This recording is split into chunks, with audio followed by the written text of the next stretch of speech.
पायो जी मैंने राम रतन धन पायो।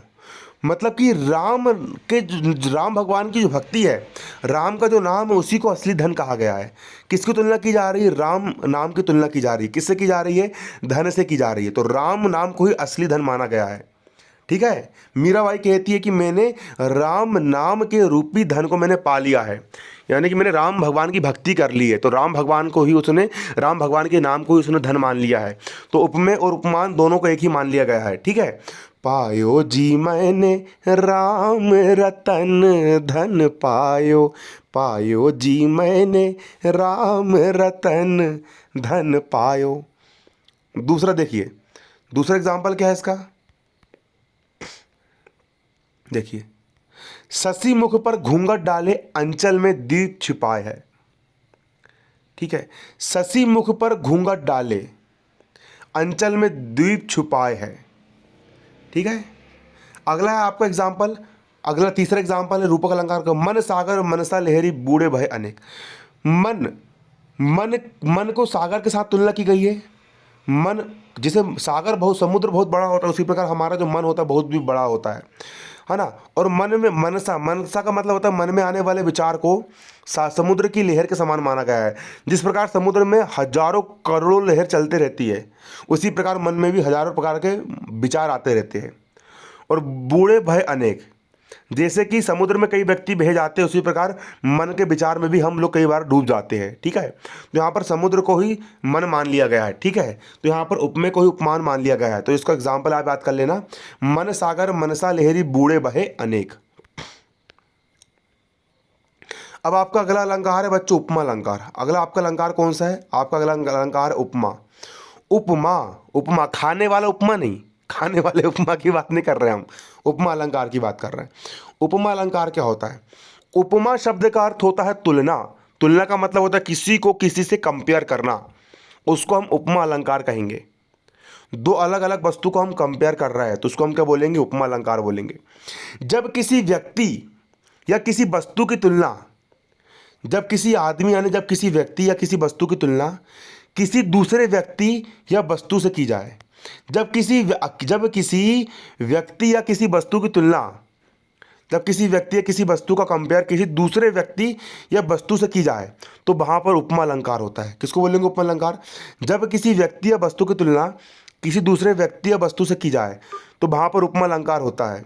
अर्थात जब किन्हीं दो वस्तु के गुण, आकृति, स्वभाव में समानता दिखाई जाए। कोई दो व्यक्ति है, उनके कुछ गुण मिल रहे हैं। ठीक है। कोई दो वस्तु है, उनकी आकृति एक जैसी है या स्वभाव में समानता है ना, दिखाई जाए, या दो भिन्न वस्तुओं की तुलना की जाए। जब कभी भी दो अलग अलग वस्तु की तुलना की जाए, जब कभी भी किन्हीं दो अलग अलग वस्तुओं की तुलना की जाए तो वहाँ पर उपमा अलंकार होता है। उपमा अलंकार कहाँ पर होता है? जब दो भिन्न भिन्न वस्तुओं की, जब दो अलग अलग वस्तुओं की तुलना की जाए, जब भिन्न भिन्न वस्तुओं का कंपेयर किया जाए तो वहाँ पर उपमा अलंकार होता है। कौन सा अलंकार होता है? उपमा अलंकार होता है। जब दो भिन्न भिन्न वस्तुओं की तुलना की जाती है तो वहाँ पर उपमा अलंकार होता है। कौन सा अलंकार होता है? उपमा अलंकार होता है। एग्जाम्पल आप देख सकते हो उपमा अलंकार के उदाहरण। उपमा अलंकार के कौन कौन से उदाहरण होते हैं? पहला, कर कमल सा कोमल है। ये कमल होगा, कोमल लिख लेना। कर का मतलब होता है हाथ, कमल का मतलब होता है कमल के फूल की तरह कोमल है। कर कमल सा कोमल है, मतलब हाथ की तुलना यहाँ पर कमल के पत्ते से की गई है। कई बार लड़की लोग के हाथ बहुत कोमल रहते हैं, है ना कि नहीं? अपन छुए नहीं आज तक, है ना, देखो ना, सॉरी, है ना। कर कमल सा कोमल है। कर का मतलब होता है हाथ, कमल का मतलब होता है कमल के पत्ते के समान क्या है? कोमल है, मुलायम है, नाजुक है। तो यहाँ पर हाथों की तुलना कमल से की गई है, तुलना की गई है। तो यहाँ पर कौन सा अलंकार है? यहाँ पर उपमा अलंकार है। पीपर पात सरिस मन डोला। पीपर पात यानी पीपल के पत्ते की तरह, सरिस मतलब चंचल मल डोलने लगा है। जैसे पीपर का पत्ता हिलते रहता है उसी प्रकार हमारा मन भी चंचल होता है, कई तरह के विचार आते रहते हैं। ठीक है। ठीक है। तो पीपर के पत्ते के समान मन डोल रहा है, तो यहाँ पर भी उपमा अलंकार होगा। कौन सा अलंकार होगा? उपमा अलंकार, क्योंकि यहाँ पर पीपर के पत्ते की तुलना हमारे मन से की गई है। अगला, मुख चंद्रमा सा सुंदर है। राधा मुख चंद्रमा सा सुंदर है। मुख है, मुख्य हो गया, है ना, मुख है। मुख चंद्रमा सुंदर है, मतलब मुख यानी मुंह चंद्रमा के समान सुंदर है। तो मुंह की तुलना यहाँ पर चंद्रमा से की गई है, इसलिए यहाँ पर कौन सा अलंकार है? रूपक अलंकार है। ठीक है, रूपक अलंकार आपको समझ में आ गया। अब देखिए अगला अलंकार कौन सा है आपका, अगला अलंकार है उत्प्रेक्षा अलंकार। अगला अलंकार क्या है आपका सिलेबस का, उत्प्रेक्षा अलंकार। बच्चों अगला अलंकार क्या है, उत्प्रेक्षा अलंकार। अगला अलंकार क्या है, उत्प्रेक्षा अलंकार। जहां पर उपमान के ना होने पर, जहां पर उपमान नहीं है, उपमान किसको बोलेंगे, जिससे तुलना कर रहा है। जैसे हम मुंह की तुलना हम चंद्रमा से कर रहे हैं तो चंद्रमा हो गया उपमान। लेकिन अगर जहां पर उपमान ही नहीं है, जहां पर उपमान के ना होने पर, उपमेय मतलब जिसकी तुलना कर रहा है ना, उपमेय को ही उपमान मान लिया जाए। जहां पर उपमान के ना होने पर, जहां पर उपमान नहीं है, जहां पर उपमान के ना होने पर उपमेय को ही उपमान मान लिया जाए, अर्थात जहां पर अप्रस्तुत को ही प्रस्तुत मान लिया जाए, वहां पर उत्प्रेक्षा अलंकार होता है। जहां पर उपमान नहीं है, और उपमान नहीं है तो हमने किसको, उपमेय को ही हमने क्या मान लिया, उपमान मान लिए, अर्थात जहां पर अप्रस्तुत को ही प्रस्तुत मान लिया जाए, वहां पर उत्प्रेक्षा अलंकार होता है। एग्जाम्पल से आपको समझ में आएगा। देखो, जान पड़ता है नेत्र देख बड़े बड़े, बड़े बड़े नेत्रों को देख करके ये जान पड़ता है कि हीरों में गोल नीलम है जड़े। हीरा, एक हीरा है, हीरा में गोल गोल नीलम, नीलम मतलब कि नीले रंग का एक मोती होता है, उसको हम बोलते हैं नीलम। अगर हीरा में गोल गोल नीलम को हमने जड़ दिए, है ना, तो ठीक है, उसकी तो हीरे में अगर हमने गोल गोल नीलम को जड़ दिए, है ना, उसकी तुलना किससे जा रही है, बड़ी बड़ी आँखों से की जा रही है। बड़ी बड़ी आँखों की तुलना किससे की जा रही है, हीरा से की जा रही है। लेकिन हीरा हमारे पास है क्या, नहीं है, तो हीरा को ही नीलम जड़े हीरा को ही हमने क्या मान लिए, बड़े बड़े जो आँख है, बड़े बड़े जो नेत्र है ना, बड़े बड़े जो नेत्र है उसको ही हमने क्या मान लिए, उसको हमने हीरा मान लिए, हीरा मान लिए, क्या मान लिए हमने, उसको हीरा मान लिए। ठीक है, तो यहाँ पर हमने उपमेय को ही हमने उपमान मान लिए। जान पड़ता है नेत्र देख बड़े बड़े, हीरों में गोल नीलम है जड़े। ठीक है, इसको आप याद कर लीजिएगा। अगला मुख बाल रवि सम लाल होकर, है ना, ज्वाला सा बोधित हुआ। मुख बाल रवि सम लाल होकर, मुख बाल मतलब बालक का मुंह, मुख बाल मतलब बालक का मुंह रवि यानी सूर्य के जैसे लाल हो गया। मतलब बालक को किसी ने कुछ बोल दिया और बालक को आ गया गुस्सा और बच्चे का चेहरा हो गया लाल। तो बच्चे का चेहरा किसके समान लाल हो गया, रवि यानी सूरज की तरह लाल हो गया। और ज्वाला मतलब अंगार के समान क्या हुआ, बोधित हुआ मतलब जान पड़ा। तो बच्चे का चेहरा की तुलना किससे की जा रही है, सूरज से की जा रही है। लेकिन सूर्य हमारे पास है कि नहीं है, तो सूरज को ही क्या मान लिया गया, सूरज को ही बच्चे का चेहरा मान लिया गया। तो यहाँ पर कौन सा अलंकार है, यहाँ पर आपका कौन सा अलंकार है, यहाँ पर आपका उत्प्रेक्षा अलंकार है। कौन सा अलंकार, उत्प्रेक्षा अलंकार, उसको आप याद कर लीजिए। अगला अलंकार होता है आपका कौन सा, अगला होता है आपका, अगला है बच्चों आपका यहाँ पर कौन सा अलंकार, मानवीकरण अलंकार। मानवीकरण अलंकार जब प्रकृति का कंपेयर हम मानव के समान करते हैं, मानव के करते हैं। जैसे कि हमने क्या बोल दिए, हमने बोल दिए कि भैया एक लड़की के जो ओंठ है वो कमल के पत्ते के जैसे है। तो लड़की का ओंठ मतलब कि हो गया मानव, और कमल का पत्ता हो गया प्रकृति। जब मानव की तुलना हम प्रकृति से करते हैं तो उसको हमने क्या बोल दिए, उसको हम बोल देते हैं मानवीकरण अलंकार। कई सारे कवियों ने क्या बोले हैं, कई सारे कवियों ने यहाँ पर ये तुलना करे हैं कि जब तुलना क्या कर रहे हैं, जब भगवान राम मुस्कुराते हैं, जब भगवान राम मुस्कुराते हैं तो उनके जो दांत है इतने चमकदार लगते हैं जैसे कि बादलों के बीच में बिजली चमकती है। बादलों के बीच में बिजली चमकती है, तो उस बिजली की तुलना, प्रकृति की तुलना किससे कर ली, भगवान राम के दांतों से कर लिए। मनुष्य के शरीर की तुलना जब प्रकृति के साथ की जाती है तो वहां पर मानवीकरण अलंकार होता है। ठीक है, आप समझिए बारीकी से। जब जड़ पदार्थ का मतलब होता है मन, मानव का शरीर, उसको हम बोलेंगे जड़ पदार्थ। और प्रकृति के अंग कौन कौन से होते हैं, नदी हो गया, पर्वत हो गया, पेड़ लताएं, झरने, हवा, पत्थर, पक्षी आदि। जब प्रकृति के जो अंग होते हैं, नदी पर्वत, है ना, इन पर मानव की क्रियाओं का आरोप लगाया जाता है। मतलब प्रकृति और मानव की तुलना की जाती है। प्रकृति के अंगों पर मानवीय क्रियाओं का आरोप लगाया जाता है, मानव की क्रियाओं का आरोप लगाया जाता है। अर्थात मनुष्य जैसा कार्य व्यवहार करता है, ठीक है। अर्थात जब प्रकृति मनुष्य के जैसा कार्य व्यवहार करती हुई है ना, तो वहाँ पर मानवीकरण अलंकार होता है। वहाँ कौन सा अलंकार होता है? मानवीकरण अलंकार होता है, ठीक है। वहाँ कौन सा अलंकार होता है? मानवीकरण अलंकार होता है। वहाँ कौन सा अलंकार होता है? मानवीकरण अलंकार होता है। वहाँ होता है आपका मानवीकरण अलंकार। वहाँ कौन सा अलंकार होता है? मानवीकरण अलंकार होता है। अब मानवीकरण अलंकार को उदाहरण देखिए।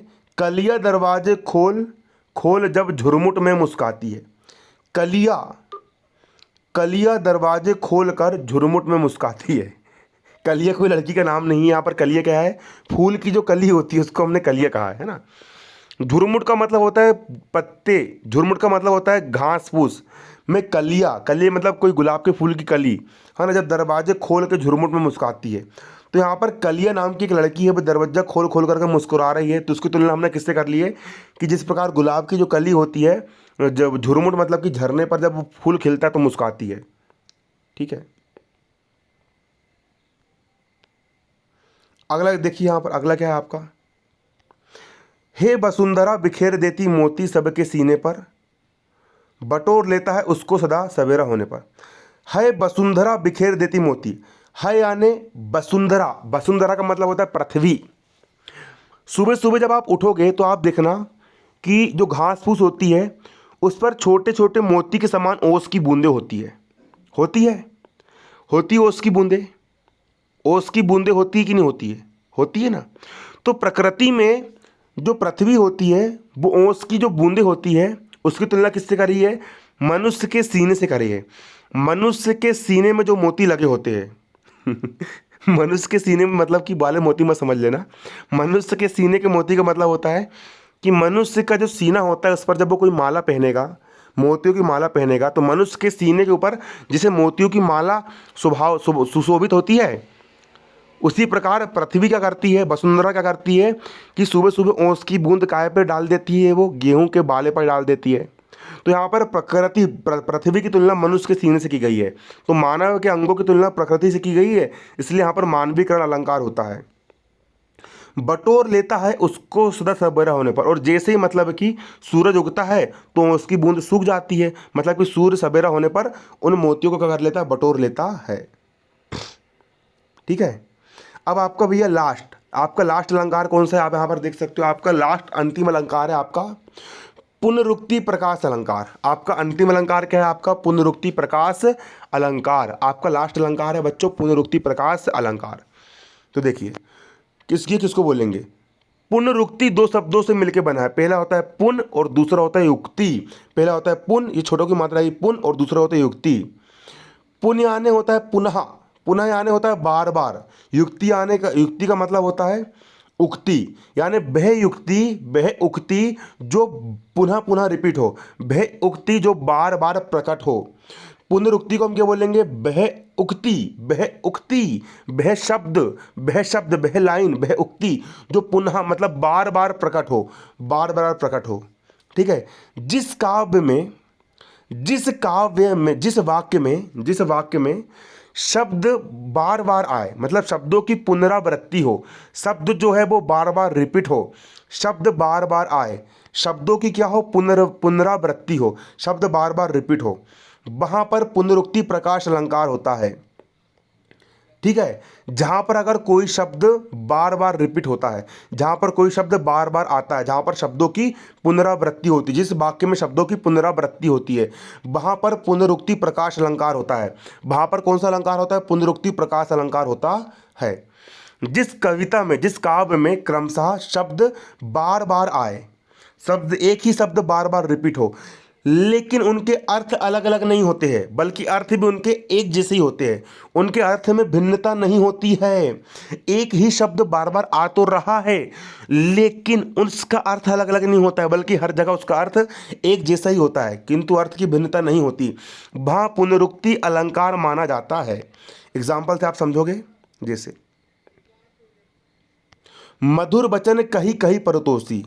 यहाँ पर दो शब्द बार बार आए हैं, कही कही, और कही का अर्थ भी होता है कहना और कही का अर्थ भी होता है कहना। ठीक है, तो बार बार रिपीट हुआ है कई शब्द, तो यहाँ पर पुनरुक्ति प्रकाश अलंकार होगा और दोनों के अर्थ में भिन्नता नहीं है बल्कि एक ही है। झूम झूम मृदु गरज गरज घनघोर। झूम झूम मृदु, झूम झूम एक ही शब्द बार बार आया। पहले अर्थ शब्द का अर्थ भी झूमना ही है, दूसरे शब्द का अर्थ भी झूमना ही है, अर्थ अलग अलग नहीं है। गरज गरज, पहले का अर्थ भी होता है गरजना और दूसरे अर्थ का जो गरजना। ठीक है, और घनघोर मतलब बादल झूम झूम करके डांस कर रहा है, गरज रहा है ना। सूरज है जग का बुझा बुझा, पहले बुझे का मतलब भी होता है बुझ गया है सूरज, अंधेरा छा गया, और दूसरे बुझा का अर्थ भी होता है अंधेरा छा गया है। मतलब एक ही शब्द बार बार रिपीट हुआ है और अर्थ भी दोनों बार एक जैसे ही है, अर्थ में भिन्नता नहीं है। तो वहाँ होता है पुनरुक्ति प्रकाश अलंकार। ये आपके अलंकार हो गए पूरे के पूरे कंप्लीट। इसको आप लिख लीजिए, डिस्क्रिप्शन में लिंक दे दूंगा, आप उसे देख के लिख सकते हो या वीडियो को पोस्ट करके आप लिख सकते हो। इनको आप रट्टा लगा लीजिए, इनको आप याद कर लीजिए, क्योंकि आप हिंदी विषय का ब्लूप्रिंट देखोगे तो उसमें साफ साफ 5-6 अलंकार लिखे गए हैं। अनुप्रास अलंकार, उपरूपक अलंकार, उपमा अलंकार, उत्प्रेक्षा अलंकार, मानवीकरण अलंकार, पुनरुक्ति प्रकाश अलंकार परीक्षा में जरूर पूछे जाएंगे। धन्यवाद। जय हिंद, जय भारत।